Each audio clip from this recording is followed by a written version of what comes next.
naye General Museveni waba tasobola kufuna solution ya nsonga zino ffe tugamba naye yandiresigninze kubanga ekikufuula fountain of honor president w'eggwanga kubanga osobola okuwuliriza ensonga zino zonna ne muzinogola eddagala. Abantu beekalakaasa mu mbeera ez'enjawulo nga waliwo ekitagenda bulungi, naye njagala okupointinga out ensonga enkulu ennyo abasuubuzi ze babadde basimbako essira. Iffe tuwa omusolo mwe ne mugukozesa nga bwe mwagala ne mugubba ate ne mugugerekera nga mungi nnyo. Abantu baffe tebakyasobola kujjaggula bintu bino olw'okubanga ebintu bya bbeeyi, omusolo guli waggulu n'emmaali yaffe nnyingi ekyakwatiddwa. Abantu bano bagamba ffe twagala okuwa omusolo naye nga tugulaba we gukola gutya we gugenda. So kikola kya mugaso nnyo okubaako eddoboozi lyabwe libuliwirwa.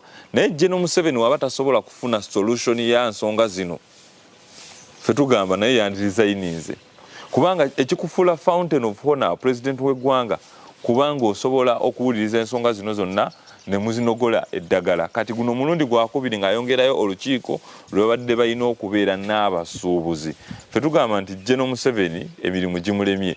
Bw'oba tosobola kukwata bantu babba trillions 10 okuba accountable, then ate ensi oyagala okusigala ng'osoloza ensimbi ez'omuwi w'omusolo, waliwo ekibuuza. Era abasuubuzi bagamba kwata bano ababba trillions zaffe 10 tusobole okuba ne ssente ezinatusoboseza okuddusa eggwanga nga munnansi tabonyeebonye. Omusolo gubeere musaamusaamu gusobole okukkiriza n'abalala bangi nnyo okuyingira bizinesi. Omusolo gubeere musaamusaamu gusoboseza abantu bonna bonna okwetaba mu busuubuzi n'okulaba nti n'abantu basobola okugula ebintu byabwe ate obulamu ne buimprovinga. Then twogere ku nsonga ya Parliament. Tamuza emirimu. Okay. Ne statement ya speaker gyeyakoze.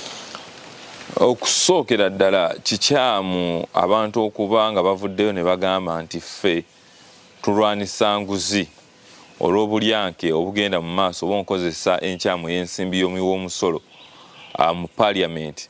Omuntu omu n'atandika okugamba nti ate abo basiyazi be banwana nyoyi.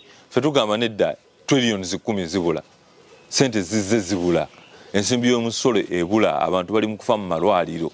Ate gogamba nyoyi bano banwana olw'okubanga ntambula mpenyera, bano banwana olw'okubanga nti nze ndi bwenti.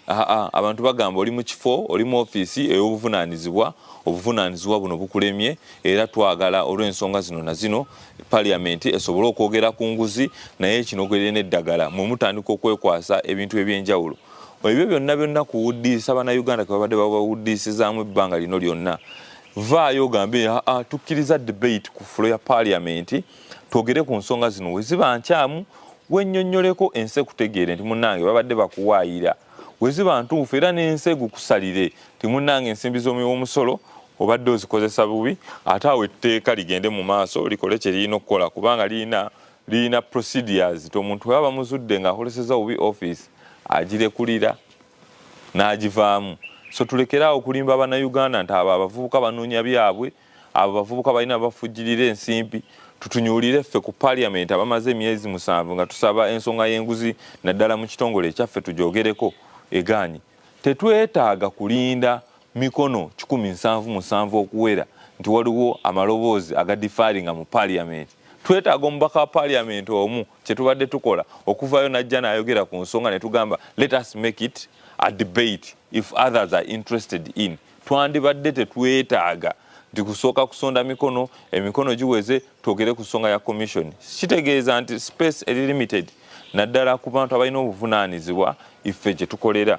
Ffe tugamba nti ebintu bino tulina okubyogerako, enguzi tulina okugyogerako, tulina okukkiriza n'amaloboozi g'abantu bonna naddala abo baba bavuddeyo mu nkola ey'emirembe ebakkiriza mu constitution okugeza abavubuka abavuddeyo okulaba nti beenyigira mu kulaba nti balwanisa enguzi owatali kibiina kye bavaamu, owatali na ddiini ezibaawula oba mawanga gabaabula, naye ne bagamba nti ffe tugenda kujja tulabe nga twetaba mu kulaba nti tulwanisa nga tuyita mu nnyingo 29 etuweesa omukisa nga bannansi okwekalakaasa mu mirembe okulaba nti tulwanisa oba tuwakanya ekyo kyonna kye tuba tulowooza ekitagenda mu maaso mu bulungi.